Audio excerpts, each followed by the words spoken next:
গতকাল অর্থাৎ 8ই এপ্রিল মঙ্গলবার আমি কিভাবে কাটিয়েছিলাম দিনটা সেটা তোমাদের দেখাতে চলে এলাম। খুব সকাল সকালই আমরা বেরিয়ে পড়েছিলাম লোকনাথ মন্দিরের উদ্দেশ্যে।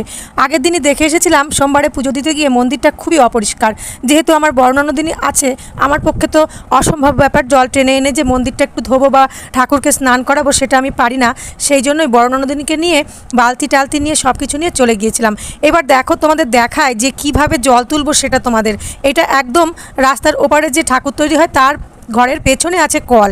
এবার সেখানে যাওয়াটা যে কি অসম্ভব, জল তোলাটা যে আমার পক্ষে কি অসম্ভব, গিয়েছিলাম কিন্তু আমার পক্ষে জল নিয়ে আসা কোনোভাবেই সম্ভব নয়।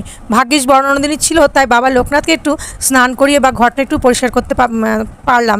আর এটা তোমাদের বলতে এসেছি এই জন্য, আমাদের গ্রামের যারা দেখবে অন্ততপক্ষে একটু চেষ্টা করো যে মন্দিরটা একটু সুন্দরভাবে রাখতে। আমার কাছে চাবি আছে, যদি কেউ বলো যে পরিষ্কার করবো সেদিন কিন্তু যেতেই পারো।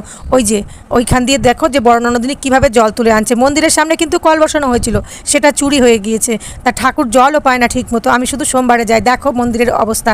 তারপরে স্নান করানোর পর একটু পুজো দিলাম। পুজো দেওয়ার পরে আর যখন স্নান করাচ্ছিলাম তখনই ওখানে পেয়েছিলাম একটা পিতলের গণেশ মূর্তি। আমি জানি না যার বাড়ির যে ঠাকুর মানে পুরনো হয়ে যায় বা কী হয়, সব এই ঘরের মধ্যেই ফেলে দিয়ে যায়। তা সেই গণেশ মূর্তিটাকেও একটুখানি স্নান করিয়ে পুজো দিয়েছিলাম।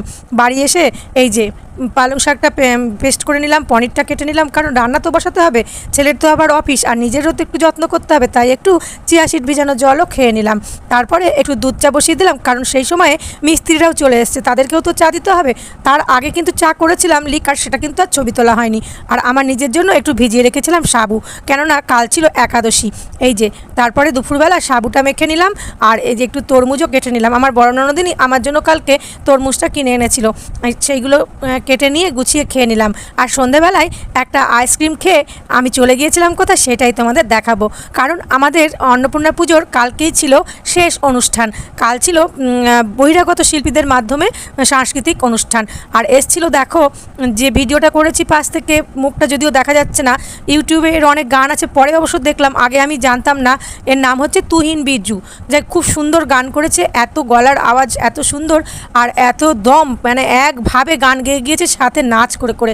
যদিও সেই ভিডিও তোমাদের দেখাবো, আপাতত আমি সেটা দেখালাম না। আর গানগুলো যদি শোনাতে পারতাম খুব ভালো লাগতো। তোমরা একটু জানিও না যে এসবগুলো কীভাবে শোনানো যায় যাতে কপিরাইট না আসে।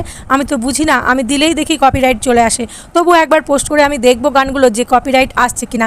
যাই হোক, কালকেই ছিল আমাদের গ্রামের অনুষ্ঠানের শেষ অনুষ্ঠান, তবে আজকেও আছে, যেটা আজকে খিচুড়ি খাওয়া। আমার ভিডিও কেমন লাগলো জানাতে